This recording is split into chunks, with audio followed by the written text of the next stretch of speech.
Hey there. The spotlight is a bit much, but we'll soldier on. So here's the goal, right? So the goal is, I mean, the session is called Feature Engineering Made Simple. I'm going to assume that the audience here, I'm not going to go into what feature engineering is, because I have to assume that everybody is very familiar with what that means. So the goal is twofold, right? So the sort of what we will do explicitly is introduce, hopefully, what you will find to be, at least what I find to be cool innovations that make feature engineering easier and more systematic.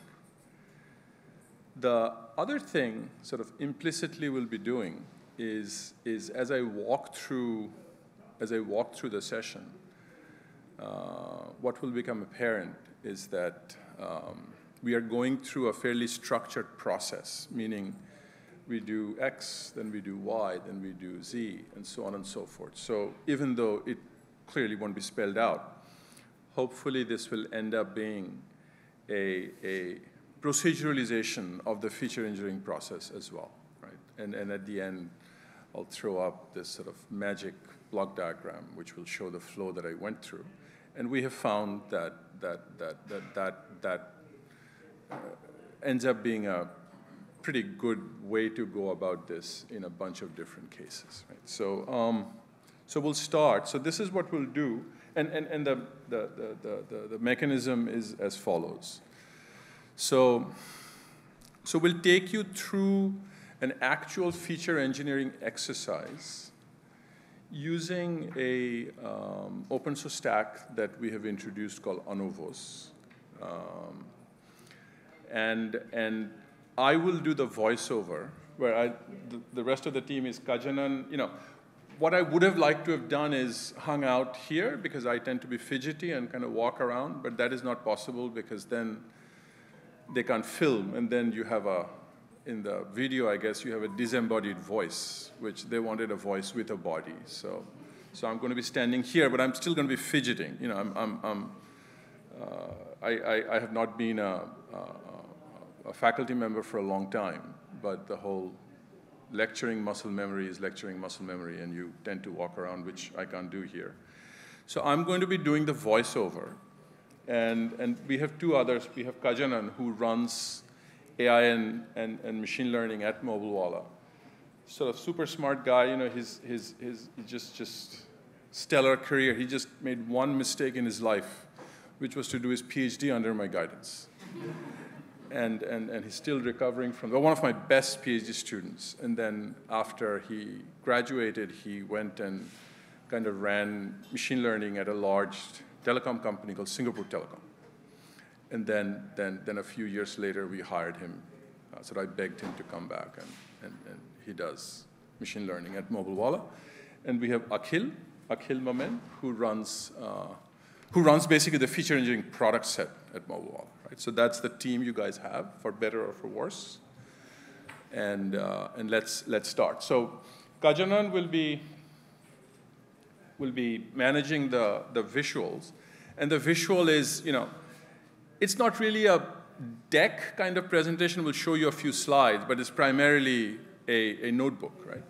And what I'm going to assume, I just did the same thing at, I don't know if any of you guys were in Machine Learning Ops World in Toronto last week. We ran the tutorial there as well. And what we found, maybe that's not the case here. So the idea is, of course, because it's a workshop, you are running, you have the library loaded on your laptop, or at least some of you, and are kind of working with us as we move along. You're running those commands.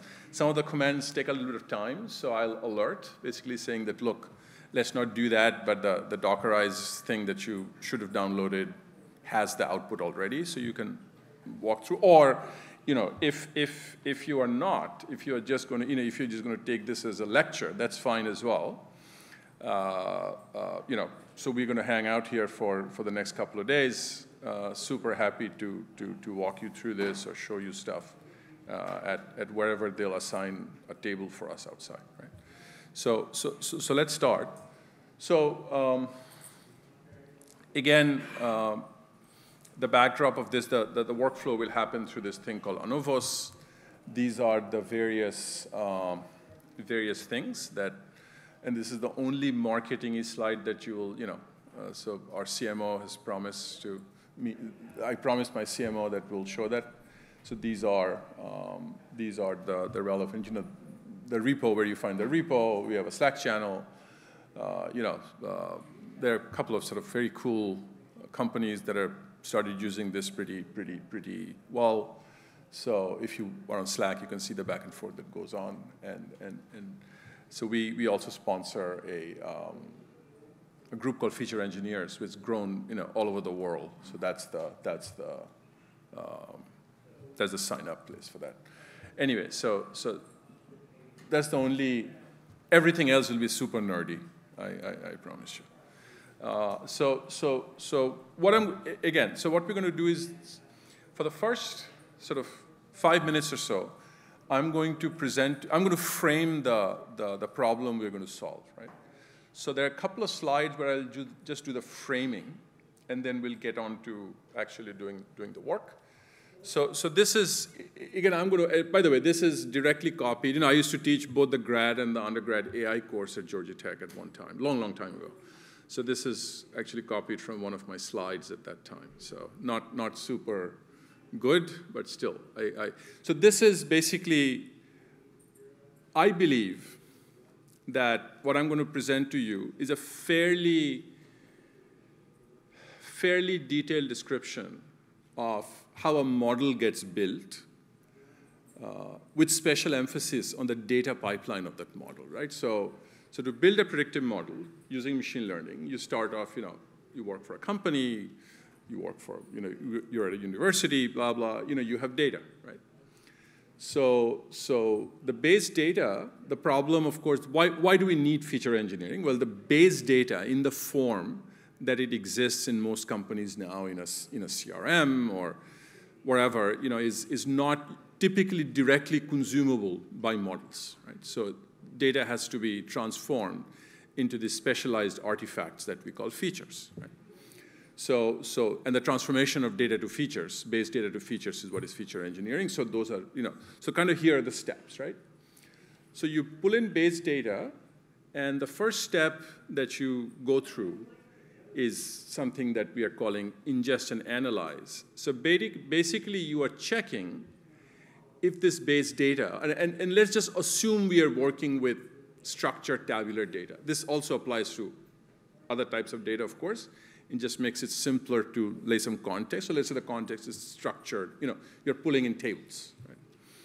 So the goal of this step is to make sure that eventually you're left with stuff that supports good modeling.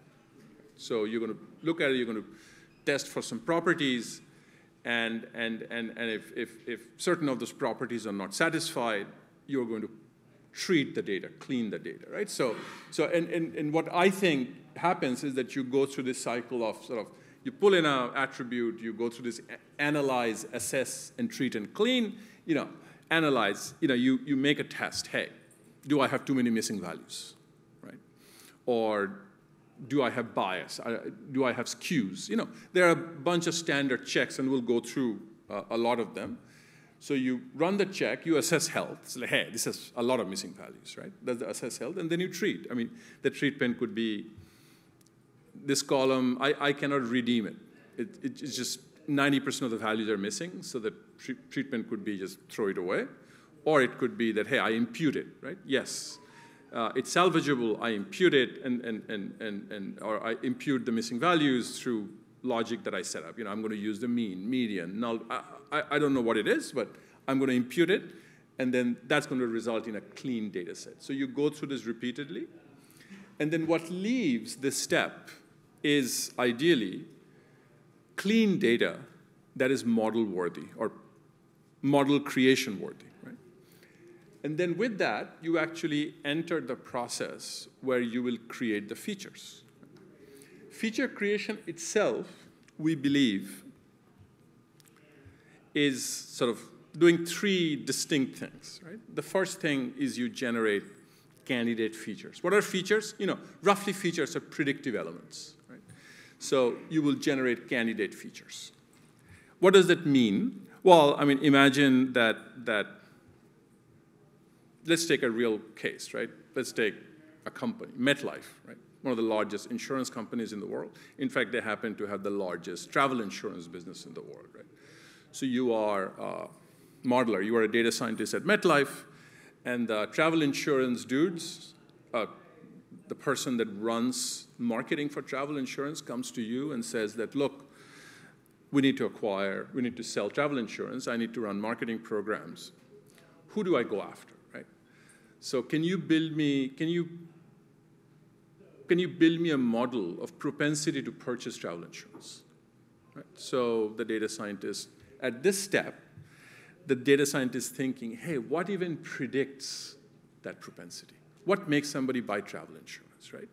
And they might say, well, if you don't travel, I mean, you'd never really have a need to buy travel insurance. So maybe how much you travel or your propensity to travel is a feature. Then, she might think, well, the travel insurance itself is going to get tacked on as a cost, right? So you have your ticket cost on top of that.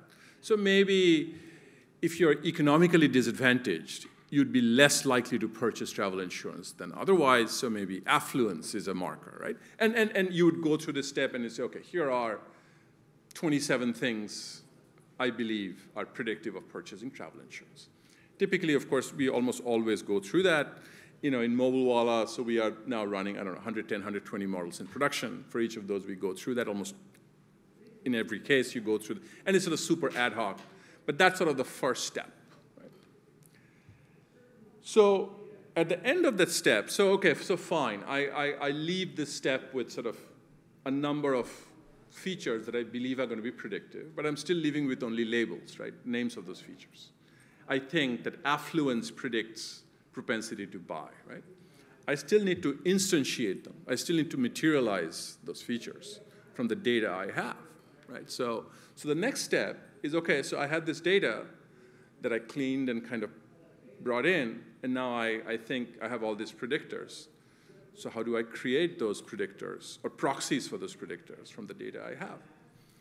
And then two things might happen here, right? And let me give you an example. So in the travel insurance example, we saw that the two predictors we thought of were propensity to travel and affluence, right? And clearly, the data I have, especially if you work for a company like MetLife, is that you have very, very rich historical insurance sales data. I mean, I've sold tens of millions of cases of travel insurance. I have each one of those records, the name, the address, the person who bought it, blah, blah. So I take that, and I believe that, hey, how can I, from this, how do I know if a person travels or not? Sort of very difficult, right? I mean, you might have a person only one time in that. And you really don't know whether they may have bought travel insurance from a different company, they may not. So you might say that, look, from the data I have, I really cannot build a proxy for travel propensity. For affluence, you say, okay, for affluence, I have the zip code, the postal code for where they live. And of course, it is relatively easy to get data, just publicly available data on home prices at specific postal codes. In the US, for instance, in the zip code you can get, and you say that I'm going to create a proxy where if it's a high home price zip code, I'm going to call this person affluent or not. So in that case, you might say, from the data, I can actually create a proxy for that feature. Bottom line, they're going to be one of two things.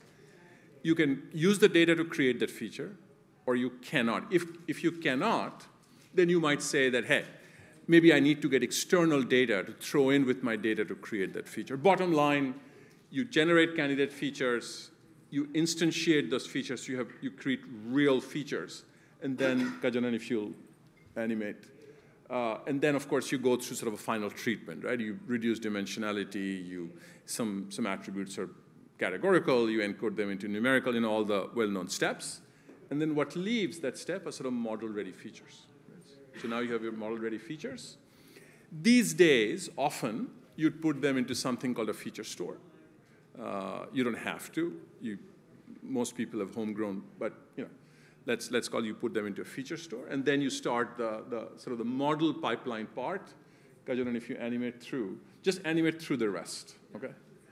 So basically, and here clearly I've abstracted away a lot of different steps because we are mostly interested in the data pipeline. You bring in techniques, you train with the features, you see, hey, what works, what does not. Then if you're happy, you deploy the model, and of course the model is providing ops feedback, right? So that's sort of what we believe, and Kajanan animate through, yeah.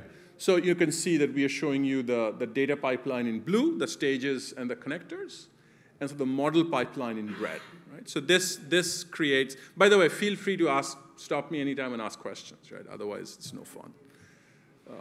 And sort of this part, the blue part, is what is known as feature engineering. So that's the topic.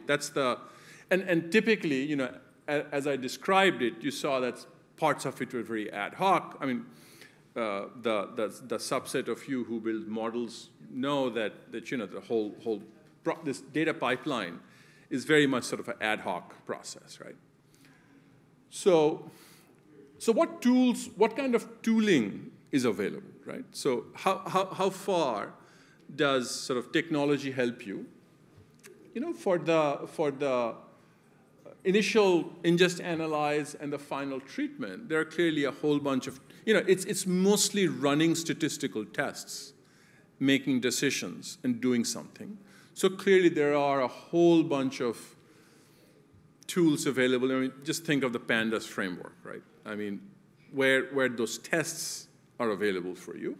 But still, it's which test you choose to run, the judgment you make, and the treatment you choose to make. In the treatment, there are even tools that can automate the treatment, but the treatment you make is up to you, right? So yes, tools are available to you don't need to code, specific statistical, you don't need to code principal component analysis yourself. I mean, that is available, but you still need to make the choices, right? And then for candidate, Kajanan, yeah, for these two, there is really no tooling available, and it's very, very, very ad hoc, extremely ad hoc. And by the way, so there are, of course, as many of you know, in MLOps, somebody put up their hand and said there are auto feature generators. Of course there are. Right? But, and again, this is an intellectual choice. So I'm deeply opposed to auto feature generators. In fact, that's one of the motivations for this. Yes, I mean, you can get an automatic feature generator, feed it all the attributes, and it's going to generate, every possible permutation, log of a variable, square of a variable, multiply 3 variables, and it's going to tell you that, okay, you have attributes A1 through AN, and it's going to tell you that A1 times A29, take the square root of that, and take the log, and all of a sudden it's like super correlated with your target variable, right? So I am deeply opposed to that. Again, as all the math guys will know, that yes, you might find it interesting there, and it might prove to predictive there, but it doesn't mean anything, A, because it's not explainable. I mean, what does it even mean, right? And B, because it's not explainable, what often happens is that the performance at that time doesn't follow through in practice, right? It's the stability of this auto-created features often ends up being very poor as well. So generally, most modelers don't end up using them a lot. I mean, they're sort of, yeah, fun tool to have. So typically people go through sort of this whole candidate feature generation and so on, and there's, it's almost completely ad hoc. Clearly, many feature stores available, as all of you know, Tecton and HubSpot and all good stuff. And then, of course, in third-party data and features, also not much availability, right? So this is the context. So with that framing, basically what I'm going to take you through now is what we believe is an interesting way to proceduralize, systematize feature engineering. And I'll bring it as well. So let's move into the main part. Is it clear so far? Does it? Okay. All right. So Kajanan, if you will, okay. So what will not say? We don't need to. I mean, this is the structure of the library. I've kind of explained it already. We can. So we'll take you through feature engineering with ANOVOS. ANOVOS is, of course, and now, until now I was not looking down. Now I will, because we'll run through a ton of stuff. I have some notes.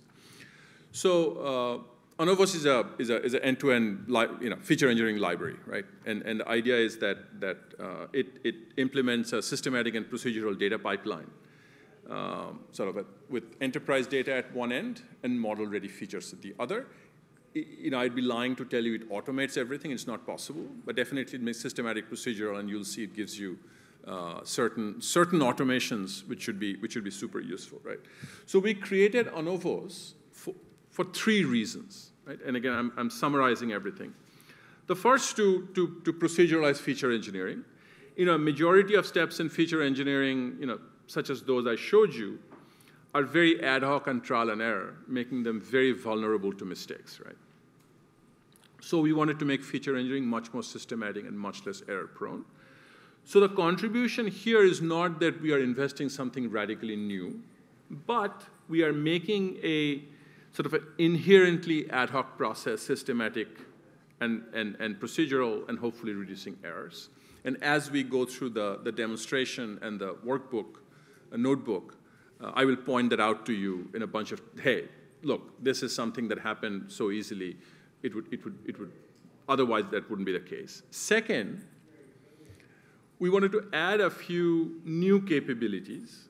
And in ANOVOS, you'll see, I'll introduce you to the new science, if you will, new computer science, if you will. In particular, there are two broad buckets. One is we will introduce something called the notion of data stability.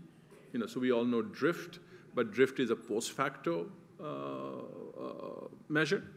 Something happens, you measure. I'll introduce you the notion of being able to predict drift and take actions based on that. And the second thing, the second broad category, there are a few individual things there, is in the candidate feature generation to mapping. Okay, that's one of the hardest and the most error-prone parts of feature engineering. And I'll introduce you to something we have introduced called a feature recommender and feature explorer that hopefully makes that part a lot less error-prone. And finally, this is sort of hard to demonstrate here, but one of our goals was to enable scalable feature engineering, right? I mean, all of you, I'm sure, or those of you who build models, end up using things like, pandas libraries.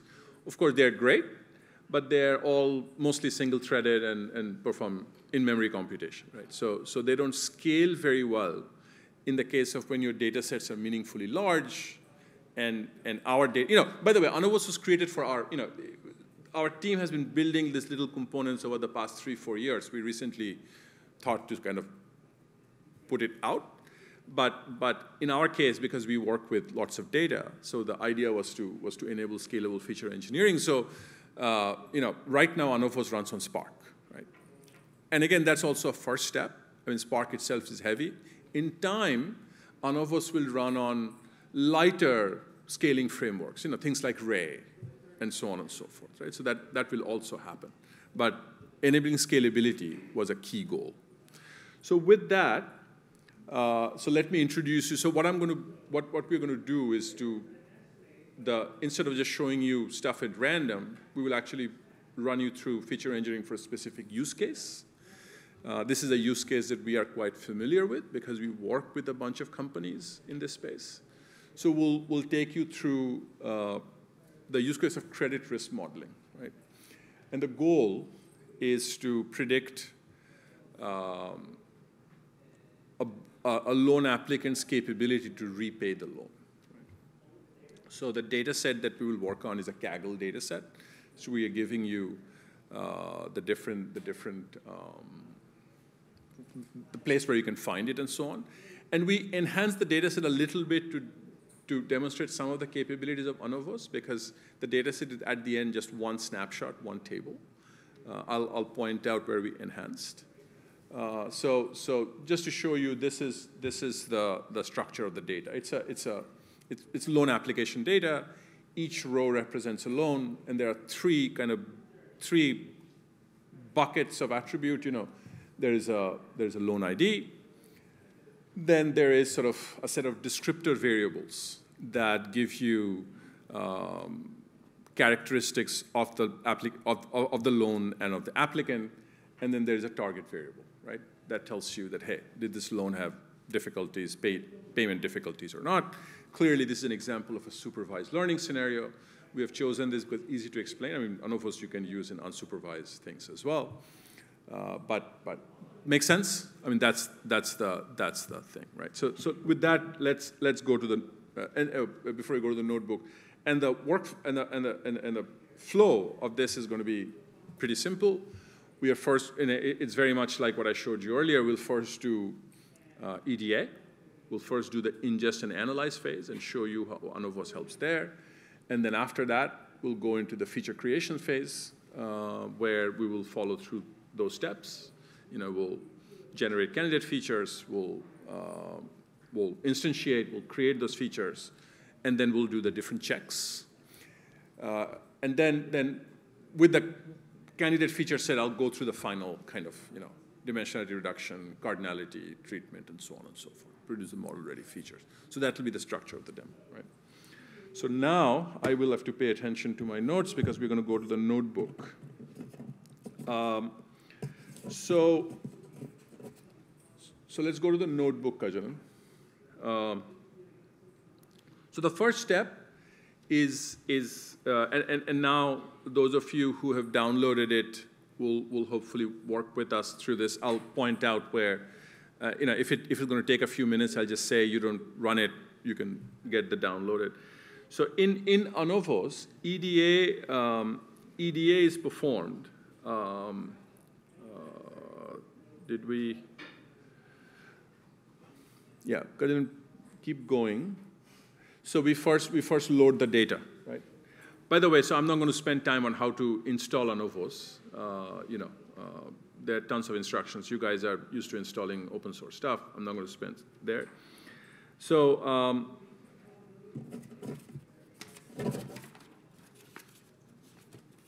the first step is loading the data.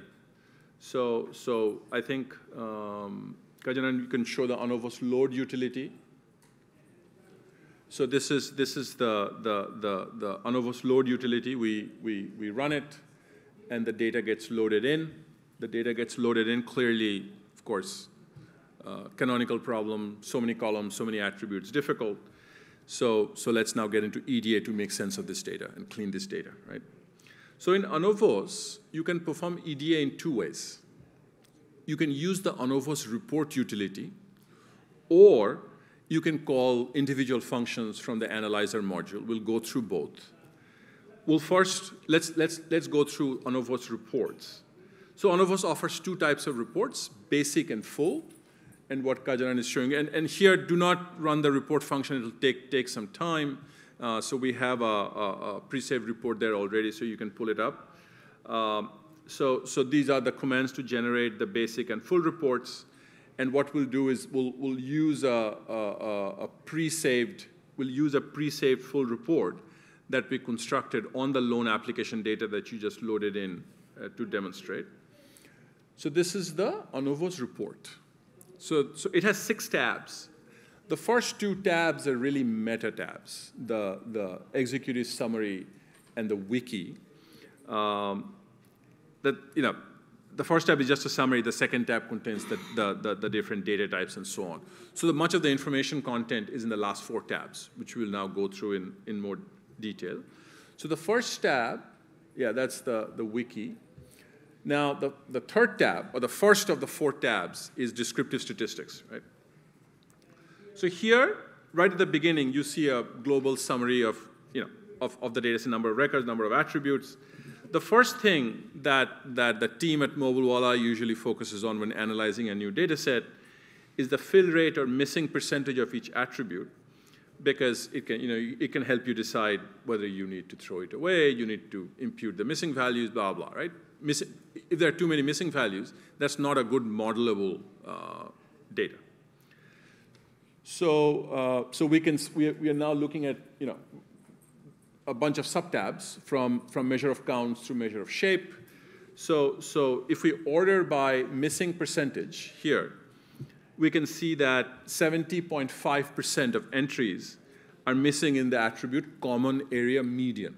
Right? And I'm not going to go through each one, but you can see it. So over 70% of attributes are missing. Normally we say that if it's more than 60 or 65%, it's kind of unsalvageable. So because even imputation results might not, will end up misrepresenting the data. So at Mobilewala, for instance, we would choose to drop that column. We'll take it away from further analysis. Right? Another metric that is worth looking at, Kajanan, if you go to measure of central tendency, another metric, is mode and mode percentage, right? Because it shows you skews. It shows you bias towards specific values. So you can see here that if we order by mode percentage, which Kajanan has done, we can see that the attribute flag count mobile has more than 99%, and this is the Kaggle data set, right? More than 99% of the entries as value 1. It's just a 1. Again, super unlikely to provide useful information, and we would typically consider dropping this column as well. Personally, I like measures of percentiles a lot as well, Kajanan, if you open up measures of percentiles. And let me see, I had a couple of notes here. Because this is sort of super, super useful in looking out, in doing outlier judgment, right? So, hey, are there extreme values or not, right? So, for example, Kajanan, if you alphabetize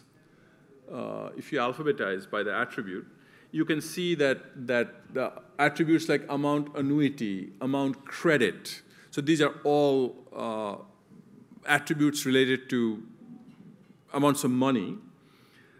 And if you scroll to the right, Kajanan, you can see that there's a huge difference between the 99 percentile and the max value, right? So you can see that the 99 percentile is 69,300. The max value is like almost 190,000. The one below is even starker. And that tells me that I will need to do outlier treatment for these attributes, right? So you can very, very quickly see that. And at the, and here I'm just showing you the numerical values. We also have visualization. So if you scroll down, you can also find histograms for numerical and categorical attributes. This is, of course, a numerical attribute. Let's show a categorical attribute as well, Kajanan. Yeah. So you can see that this is the distribution, for instance, for name income type. So until now, so I'm showing you these things. Basically, I'm doing the thing that I showed you, ingest and analyze. I'm looking at attributes. I'm running some tests. I'm deciding. But we were doing it manually. I mean, this is typically how most of you will do it. Right here, we were doing it with ANOVOS. You would do it with some other report. You would say that, hey, let me run measures of percentile. Let me run this. So, but here, until now, I was showing you examples of manually drawing conclusions about the quality of the data by checking individual properties, right? Percentile, measures tendency, and all. Again, experienced data scientists might follow that path, right? But for most modelers, what will be useful is an automated quality check that presents data quality along the most critical dimensions in a consolidated manner, right? So we make this available in the quality check tab in our report.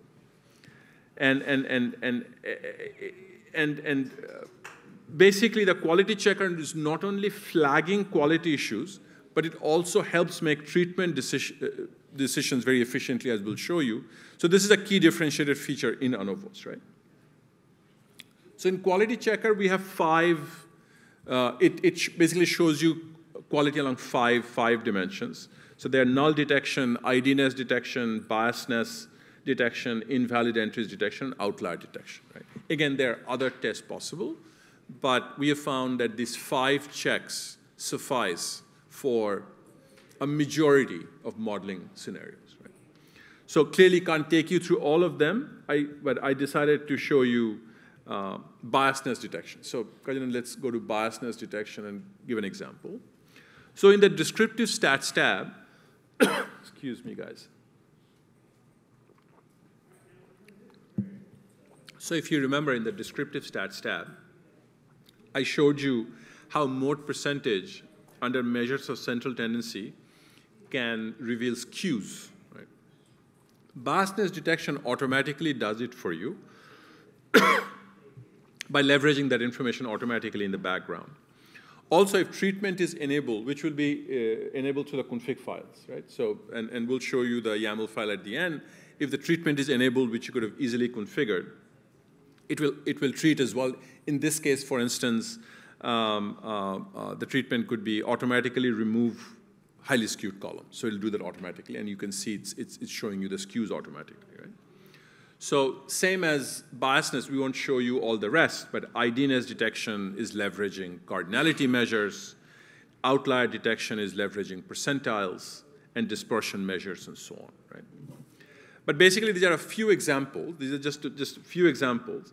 But what the quality checker does is that it includes a comprehensive list of sort of data quality assessments that modelers need to perform at both the row and column levels, right? So we should point out that it's not that you can't do it elsewhere. You can run each of these tests, do it manually. But what we are showing you is basically doing this all consolidated, right? You didn't have to make any choices.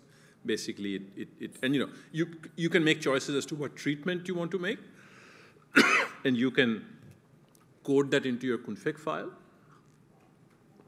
But once you do that, the assessment and the treatment is done automatically for you. So after quality checks, so we'll take you to another very important part of EDA, observing and understanding attribute associations.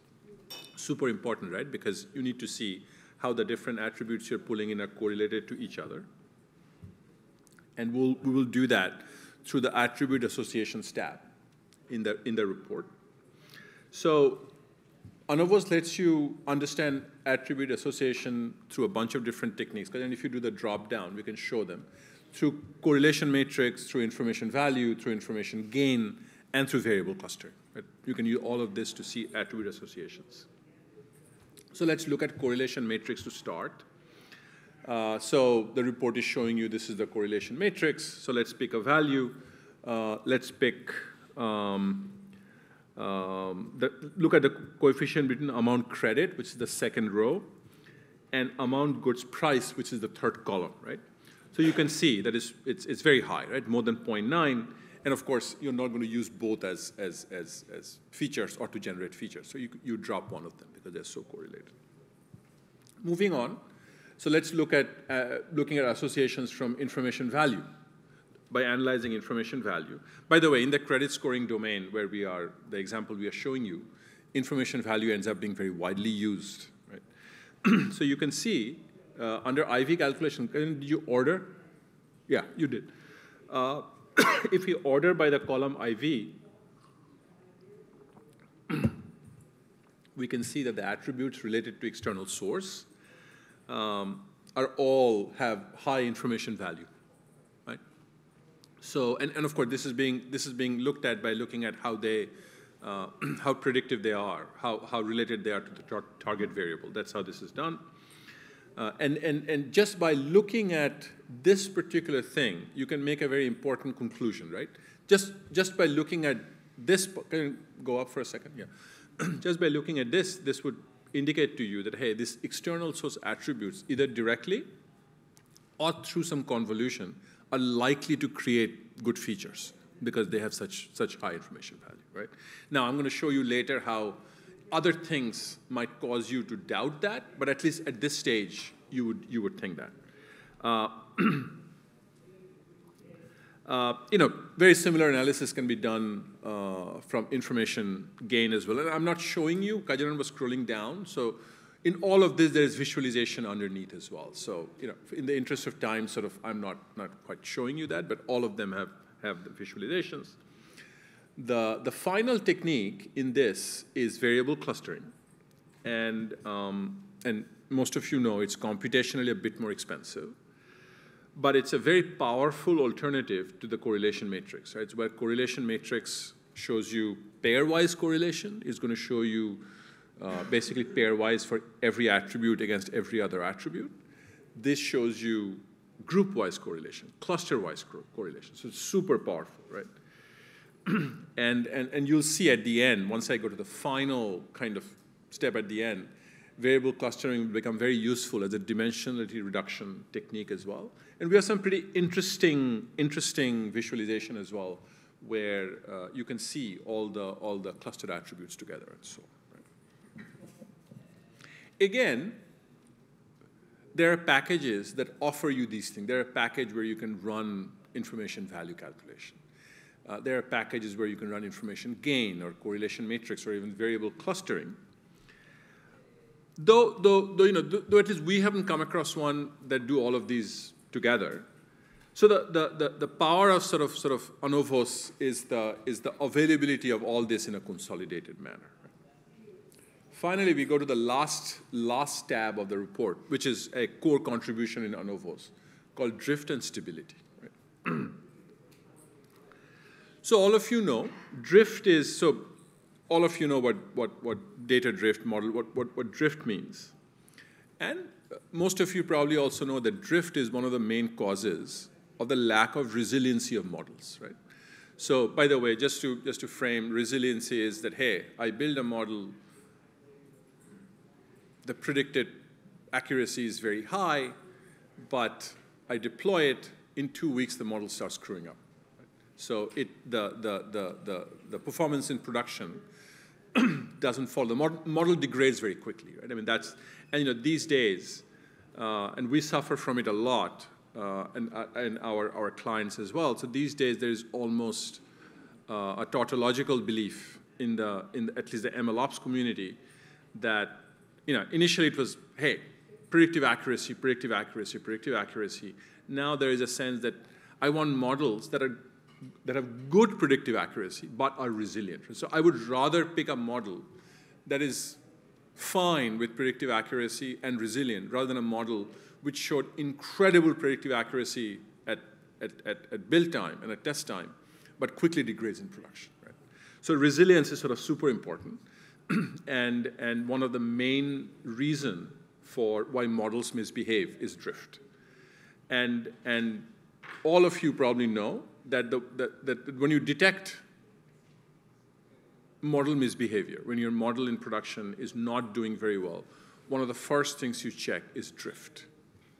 And almost every package, whether from Data Robot to SageMaker to simple Pandas packages, they all offer drift functions. Basically, you call a drift function with 2 arguments.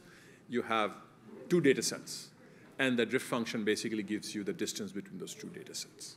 So in ANOVOS, we provide you drift analysis. Right? And we provide you drift analysis between, I had a couple of notes here. So by the way, so I should also tell you, so I have it. So in order to detect drift, in order to talk about this, I need historical data. The Kaggle dataset doesn't have that, right? It just has one snapshot. So this is a point where we have enhanced. So what we've gone back is generated, I think 6 or 8 periods worth of data in the back, right? So we have simulated it and we've generated it just to show this part. So here, in a real environment, of course, the data will naturally evolve over time. So you will have that anyway. So the first component, what Kajanan is showing you is data drift analysis, and it compares the drift between 2 data sets. You can say which 2 data sets, of course, and summarizes the attribute-wise drifting for each, clearly drift is one attribute to another. Attribute-wise drifting based on 4 very, very well-known distance measures, which I'm sure many of you recognize, PSI and JSD and so on. Intuitively, the larger the drift, the larger the value, the larger the drift, right, between those 2 attributes. And this is typically, in a real-world setting, this will typically be data that I just fed into my model now, versus data that I trained the model on. Kajanan, if you go down, I mean, you can see that the data attributes flagged by ANOVOS include sort of 3 attributes related to external sources, right? Which implies that the distributions of these attributes have changed. And here I wanted to bring up something else. Previously in attribute association, when I was looking at information value, if you remember, the external source attributes ended up having the highest information value. So just based on analysis or our observations at that point, we would have thought that, hey, these are great things to build features on, right? Because they have such high information value. Here, and this is basically one of the things of feature engineering, but here you're seeing that these guys drift, which means that even though they have high information value is a predictor of high predictive accuracy. This high drift is a predictor of they will probably end up creating features that will make the model less resilient. It's a dichotomy that modelers will, if you had this kind of stuff, you would already know. And now you can make an informed decision, right? You can say that, hey, do I want to use it? If the information value is so high that the predictive accuracy is so high, I may use it anyway. But if it's kind of middling, then I probably will not use it simply because it'll produce non-resilient models, right? And we can also visualize the drift stats and drift indicators in the data health section, where you can see that in total 6 attributes are being identified and drifted at the point when this report is generated. The second component, which is really completely new, is of this part, is data stability analysis. So let me give you a sense of what stability is. Right? So you'll see that we are computing stability values of each attribute. So again, I'm going to give you a math analogy. So drift is a point metric. At a point in time t, two data items have a certain drift. So drift is a point attribute. You can think of stability as the first derivative of drift, right? So d drift to dt. It's basically the drift characteristics of an attribute over time. You can also think of stability as a predictor of drift. As I'm seeing how things are drifting over time, over multiple time periods, I'm able to assess, yes, I mean, in the drift property, you might have seen external source drift in one time period, but that's just maybe an anomaly, right? It may not be drifting overall. So stability shows you drift over time. And this is super powerful, and I'll give you some examples of how it has helped us and some of our clients. So again, I'm not going to give you the math of stability here, but if you want, it's very interesting. So stability is basically, it's trying to understand the baseline distribution and seeing what varies. Happy to share the math with you as well. By the way, I have many of you probably are aware of Towards Data Science. So I had an article a few months ago on stability in Towards Data Science, which also talks in more detail. Stability is a value between 0 and 4 that we compute, or that ANOVOS computes. The lower the value, the lower the stability. Typically, 2 or less is considered unstable, and 3 or 4 is stable, and 3 is semi-stable as well. So based on this, you can see that I had some notes. You can see that the attribute common area median, Kajanan, which is, common area median, where the stability index is smaller, is 2, is not a stable data item and is likely to drift with time, right? And you can do it for all of the attributes. We can also visualize the stability index details for each attribute below. You can see how stable they are. So attribute stability turns out to be one of the most powerful ways to create stable models, resilient models, right? So basically the way that we use it is when a modeler is going to model or update the model at all given times, we have the stability values being computed.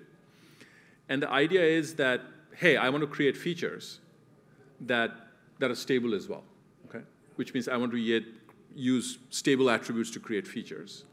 That's my first choice, but as I told you earlier, if I find an attribute that is not sort of, clearly, creating features with attribute stabilities of 0 and 1 is not advisable. But there are borderline cases where you have stability of 2 or 2.3 or something, and you say that this is so predictive, the information value of this or information gain is so high that even though this attribute is somewhat stability challenged, I'm still going to use it, right? And by using it, I'm going to create the model that has high predictive accuracy, but I expect it will not be resilient. So what I can do is I can skew my MLOps, my monitoring resources, towards the models that you expect to drift and monitor them more carefully than models that you expect not to drift that much or not to misbehave that much, right? So I'll give you an example.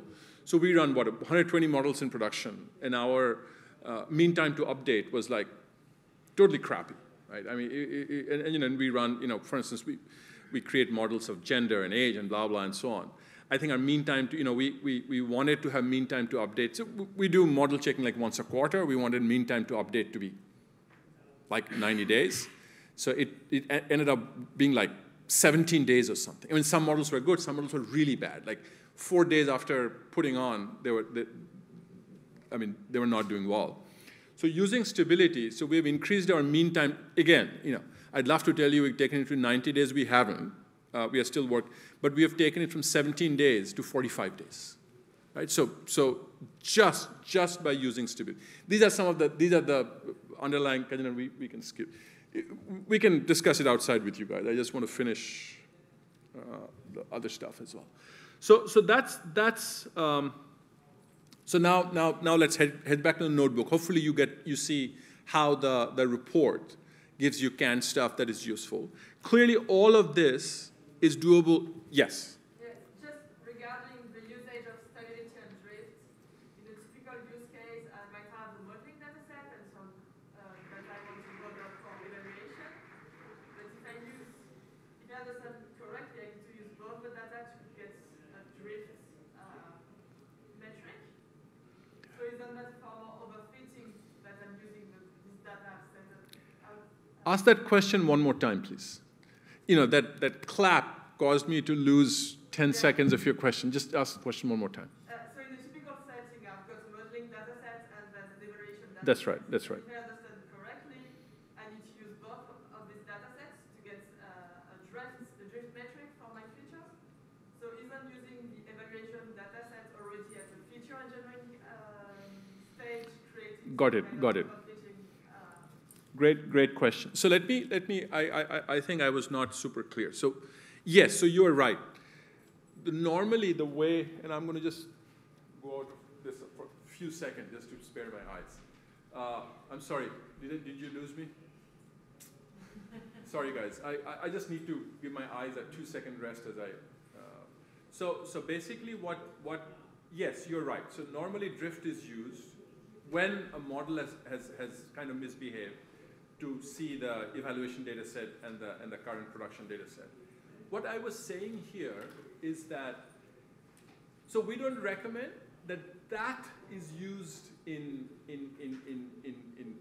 the way that I'm showing you.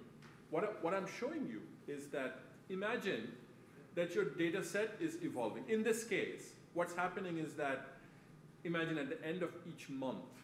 So we work with some of the largest buy now, pay later companies who are doing risk prediction, right?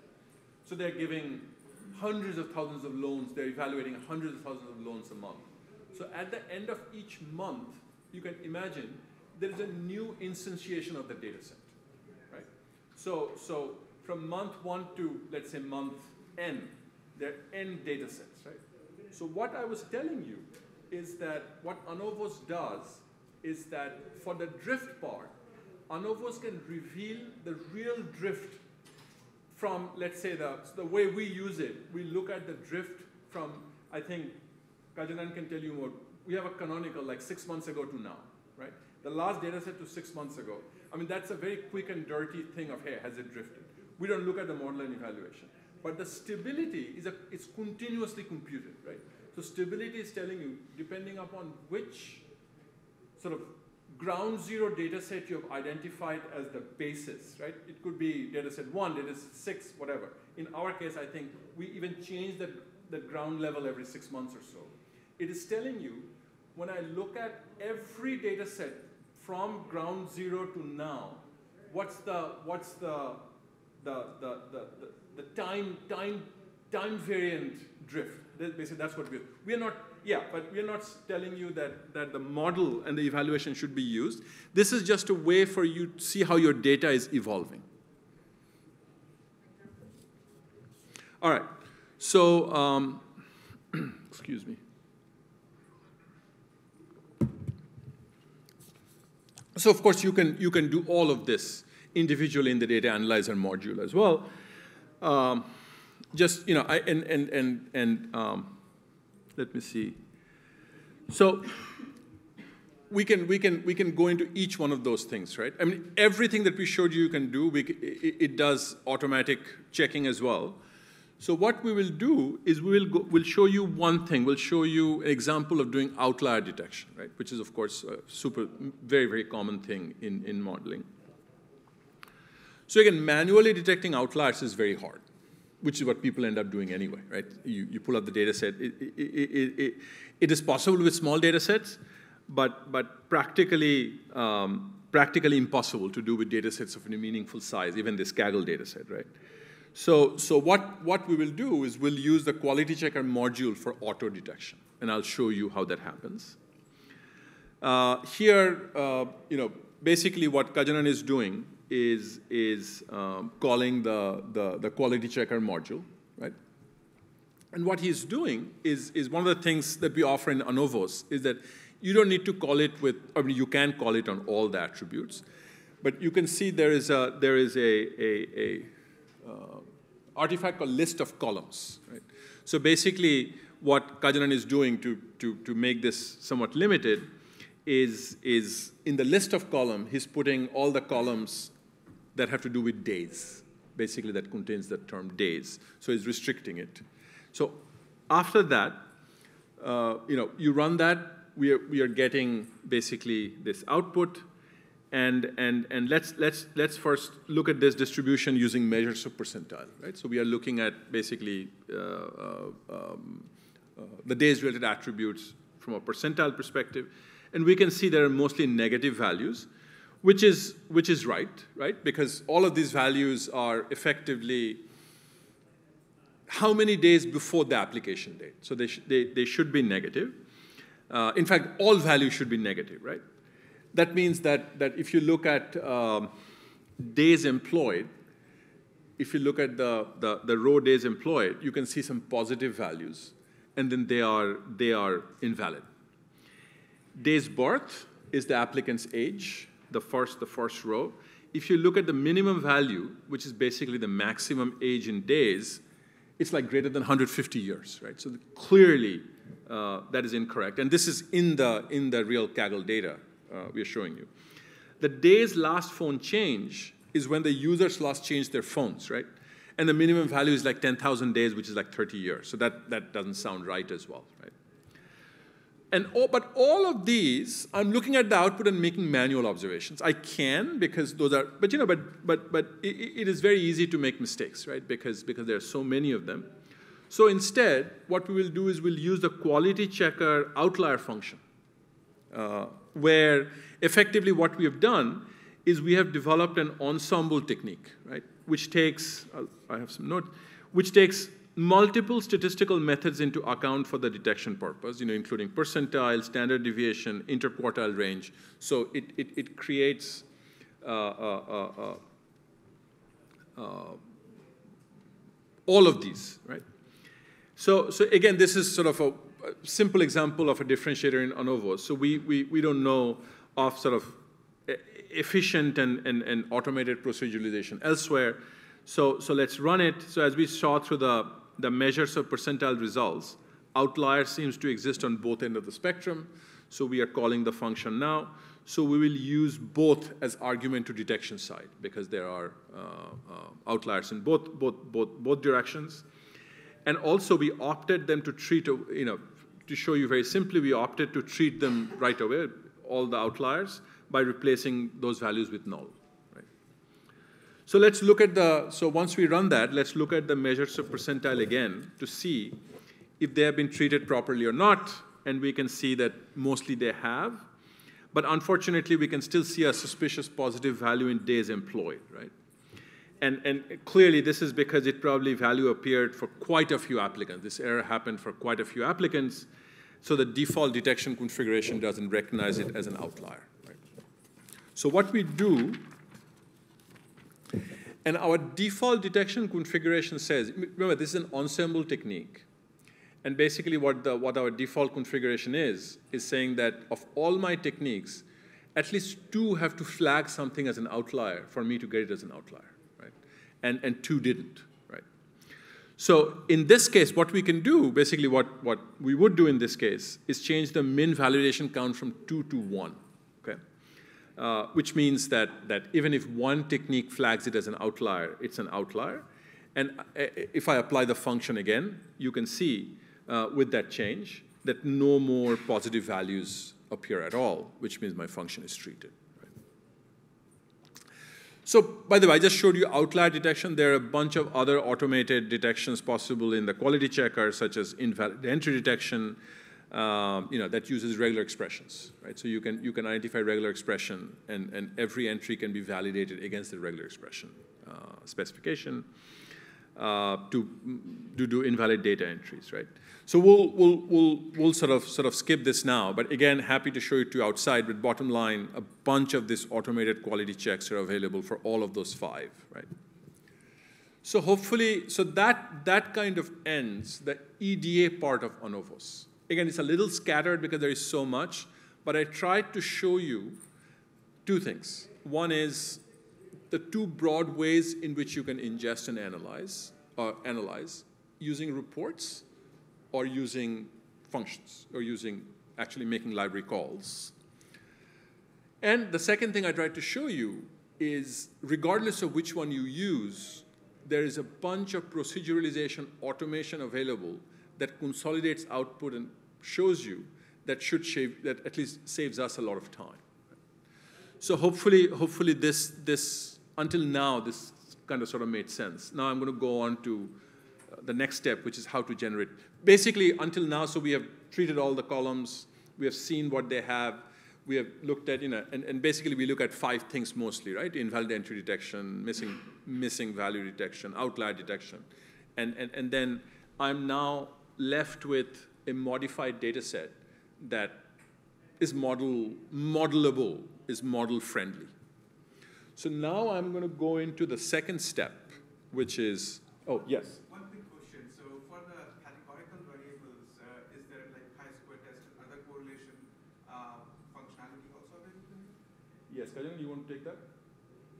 Yeah, so currently correlation analysis supports numerical and categorical. So Perfect. Yeah, we are using chi-square. Okay. So now let's go on to, so now I'm going to actually generate features for this problem, right? So basically here we'll select the features that will power the risk model. As I explained to you before, the first step in feature selection is to generate a set of candidate features. I'm going to take a few minutes here. So this is a key innovation that we've introduced, and I showed you early on using the example of the travel insurance, how sort of ad hoc it is, right? You basically, it's domain expertise, you sit, you think, and you generate your features. And a lot of errors happen here, right? And errors here are very critical because they kind of ripple and magnify through your entire model. If you select a bad feature, that's bad. If you do not select a good feature, that's bad as well. So you can think of this as the cold start problem of feature engineering, right? I mean, you're starting, you don't know. What should you start with? So what we did was, so I'll show you a bunch of different modules, but together you can think of that as trying to address the candidate feature generation and the mapping problem. So basically, this is what we've done, right? So we have created a component called a feature recommender, feature explorer, feature, I forget what we call it. Feature recommender and explorer and feature mapper that gives you certain abilities, right? So let's talk about the feature explorer first. So basically, the idea is that instead of coming up yourself, of course, you can come in with preconceived notions, right? Hey, I know this will be predictive, so we'll allow that, of course. But basically, we offer you an ability to come and say, this is what this is the outcome I'm looking to predict in this domain. And this module returns to you automatically a set of feature labels that are proven to be predictive of that, right? So how do we do that? And we'll show you, so for instance, here, Kajanan, if you'll show them the call,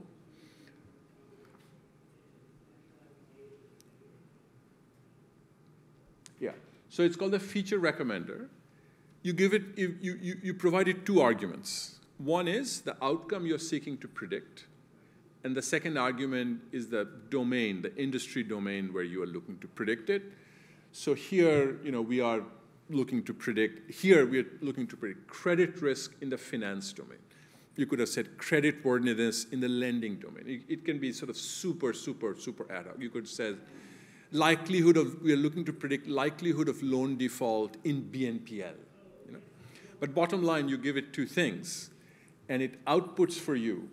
You can see down, it is outputting for you features that you should consider. So what we have done is this, right? So over last, 6, 7 years, or last 5 years that we have been doing this, and we have been really interested in this, we have been scouring established, literature, both academic, both research, scientific literature, as well as trade literature, of articles, of documents that talk about models. And of course, we ourselves build models. We have 50, 60 customers in different domains. Also, those are brought in as well. But the real crux is that imagine that we have gone through, I think now, close to 7 million documents. And it's continuously ongoing, right? 7 million documents that talk about models. Each document talks about a specific model. And clearly, we have developed now the underlying text analysis expertise to go and usually, it says, hey, it's a chronicle of somebody saying that, or team saying that we wanted to build this. This is how we built it. This is the feature that prove predictive. So we continue to extract the features and the outcomes from that, and we have put it together in a massive corpus. So imagine that we have this corpus with thousands of outcomes, right? And of course, using sort of semantic AI, we are trying to group them. The credit risk thing could be called, could be specified in 15 different ways, right? Or 20 different ways. So we have grouped them.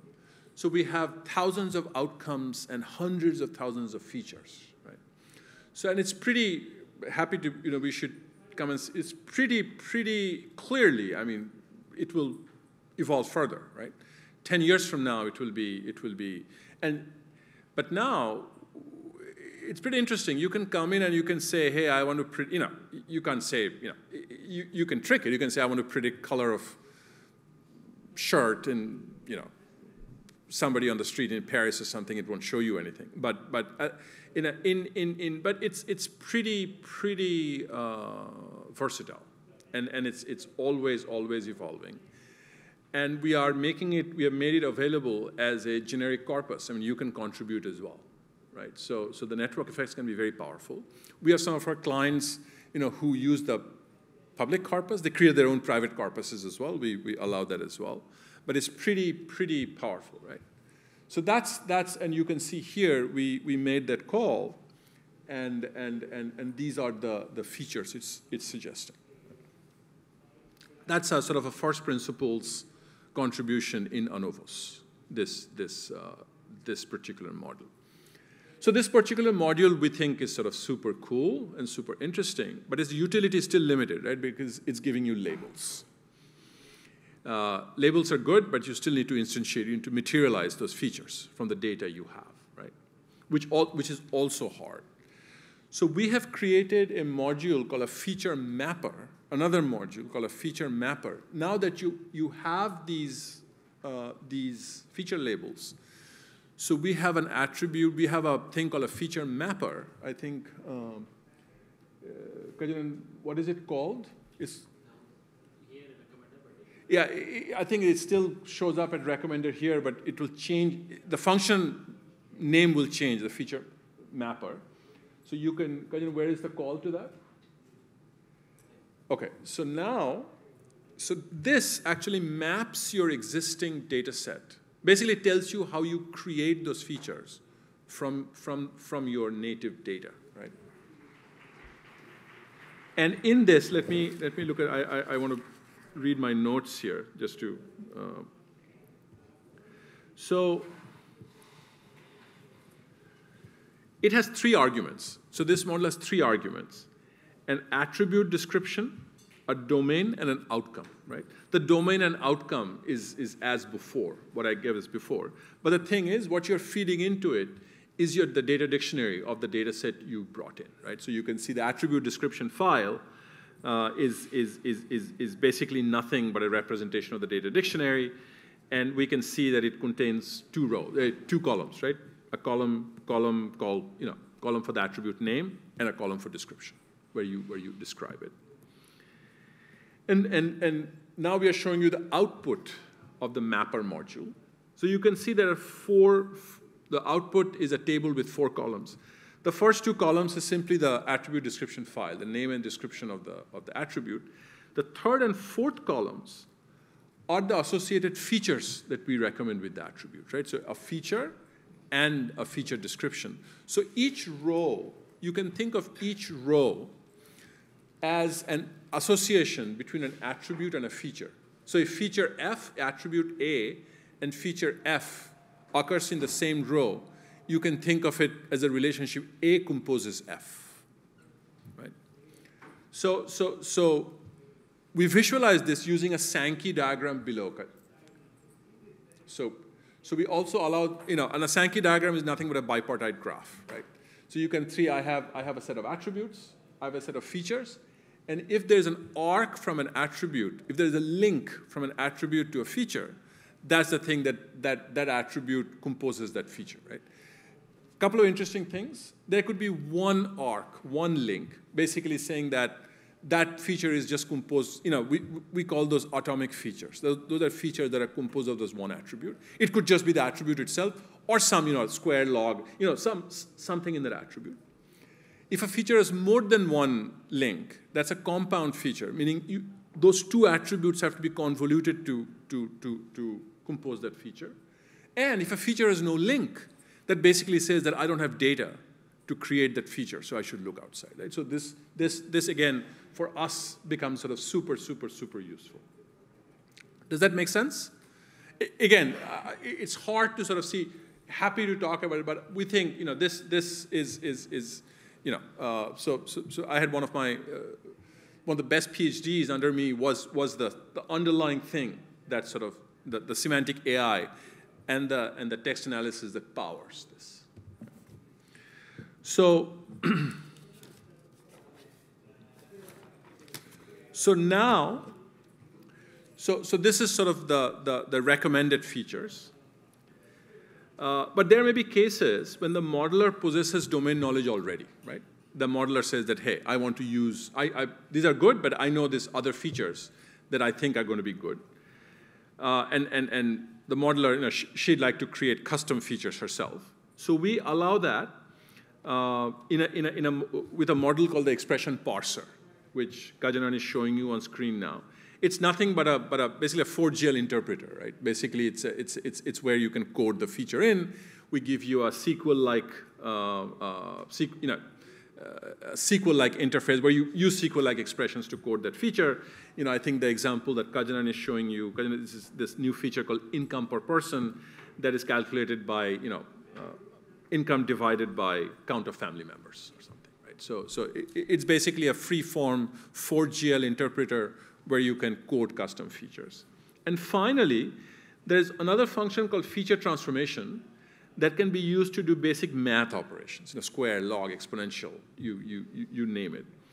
And for example, we can apply, it's very easy to see, for instance, that, hey, this attribute, so you might find that an attribute is predictive of the target, but then a little further analysis tells you that the relationship between that and the target is not linear, right? Super easy to see. So you can say, well, let me square it and see if if the relationship increases. Also, log transformations are super useful, right? There are lots of long tail attributes, right?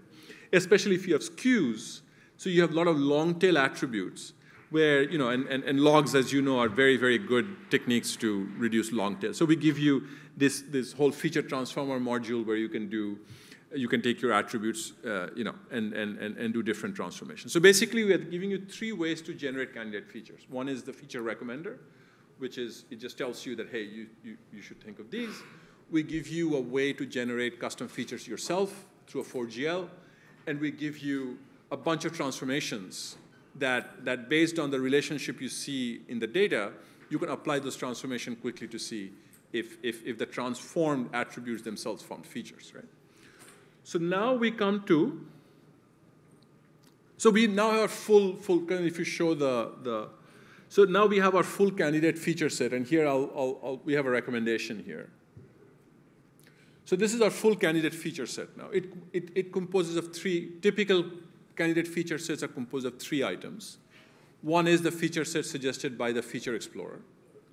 Number 2, the custom features that may have been generated by the modeler, including, you may have done some transformations, math transformations. And finally, we also recommend that you also put in your base characteristic attributes as features as well, right? Because just those, the simple attributes themselves, could be features, right? So the union of these 3 forms my candidate feature set. So now I enter the last step of feature engineering, which is I now have my candidate feature set. I'm going to prune this feature set using a set of checks, right, to produce my final model-ready features. So I will do 5 checks. Okay, we typically recommend 5 checks: a stability check, cardinality check, missing value check, encoding categorical attributes, and dimensionality reduction. So 5 checks. We'll perform those 5 checks here. First is stability check. Are my features stable? Because I would rather use stable features. I gave you the notion of attribute stability. Now we are talking of feature stability. Okay? So we do this using the feature stability estimation capability of ANOVOS, which shows you the stability of features. By the way, unlike data attribute stability, which was single valued, right? So an attribute had a stability value between 0 and 4. Feature stabilities, again, we can discuss the math outside, are output as a range, min and max. Okay? The lower and upper bounds of this range, though, are strongly indicative of how stable we expect a specific feature to be. For instance, days employed minus days birth, which was ended up being one of my candidate features through those steps, is the most unstable feature, right? And for instance, we don't use it in practice. So you check for stability, and you make an informed choice as to, hey, ideally I want to only use stable features, but of course you might find that a feature is somewhat unstable, but it's high predictivity based on what you've seen before, so you can make a different choice. Then we get to the next check cardinality, right? So I'm sure all of you know that current learning techniques, most of the algorithms that you'll use to build a model with don't handle high cardinalities well. We can apply the outlier categories function typically here to limit the classes for, so we already showed you examples of numerical cardinality reduction in the EDA section. The trick here is categorical cardinalities. So we offer outlier categories function to reduce cardinality for basically a number of classes for categorical features. So and the logic is super simple. So what this function does, so imagine you have a categorical attribute with a bunch of different classes, bunch of different categories. So it starts keeping each category. So you order it based on frequency, and then start from the highest frequency category. It keeps keeping each category until you have covered 95% of all possible values, until you have covered 95% of the universe, and the rest, there could be many, many, many categories in the rest. If it's long tail, you just club as others. Right? So that's however, and here is one of our kind of, we have seen, again, we've been doing this for a long, long time, that more than 15, so 15 is somehow the magic max number, right? More than 15 becomes, why 15? Very empirical. I mean, you can change it to 18 if you like, but we find that 15 is sort of a good max number. So basically what outlier categories does is that it keeps taking each category until either it reaches 14 or it has covered 95%, right? So if it reaches 14, it's not covered 95%, it'll stop and club the rest of it into others as well, okay? And you can see the example we're showing you is the organization type contains 57 unique values before the treatment and then 15 after the treatment. Right? Third check, missing values, right? Both columns and rows. In the features, remember we did missing values in the base attributes. Now we are doing it for the features. So we'll basically treat the columns and rows with too many missing values, and either remove them or apply imputation.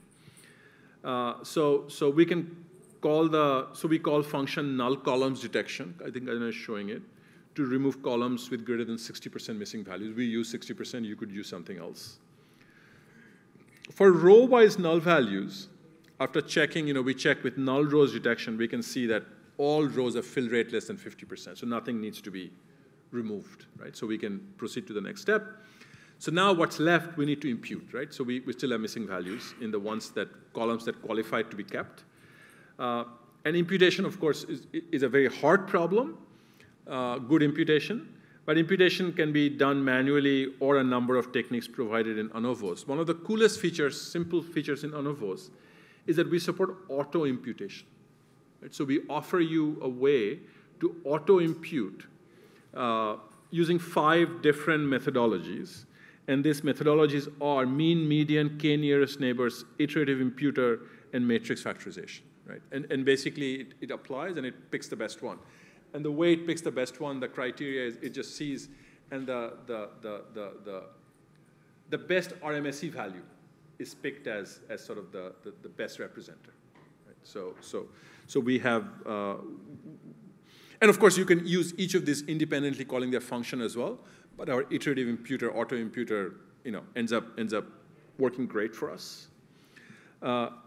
Fourth, categorical attributes encoding. As you all know, learning techniques don't handle categorical attributes very well, so I need to convert them to numerical. And we provide a encoder. So we have we provide 3 encoding techniques. The one that we like the most and we end up using the most is based on a technique called weight of evidence, WOE. So we use that, we offer that. And basically now we are controlling the dimensionality of the data set. Basically what this does is that for each attribute, it computes the positive event rate, right? And that event rate is used as the encoded numerical value. Of course, when you do that, the values could be all over the place. So we then apply normalization to, basically we take the max and min value, set them to 1 and 0, and then fill in the rest.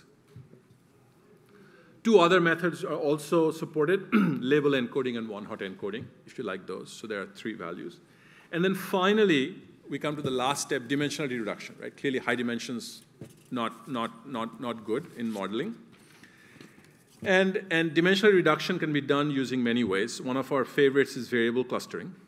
So here you can see we are applying variable clustering to reduce dimensions. And so if you look at the documentation for this data set in Kaggle, you'll see there are more than 40 columns measuring normalized information about the building where clients live in, right? And for each one of those metrics, 3 kinds of measurements are taken, mean, mode, and median. So they could be highly correlated to each other. You can see that when I run variable clusterization, so when we use the variable clustering function, you can see it groups. For instance, you can see that the cluster 0 cluster has so many different attributes, right? So we can only select one feature from the cluster. Very, very powerful technique. After this, typically we end up, we don't stop here. We end up, for instance, we use a lot of information value calculation to further reduce, right? So we can further reduce dimensionality by removing features with low information value. So I may have, basically what we do is that we pick the attribute with the highest information value from variable clustering. You can see that binary features with names starting with flag have almost 0 information value, so we drop them. And then finally, we are also a big fan of sort of latent features, right? So in ANOVOS, we support latent features including either principal component analysis or autoencoder that is implemented in TensorFlow. And you can see that when you apply it,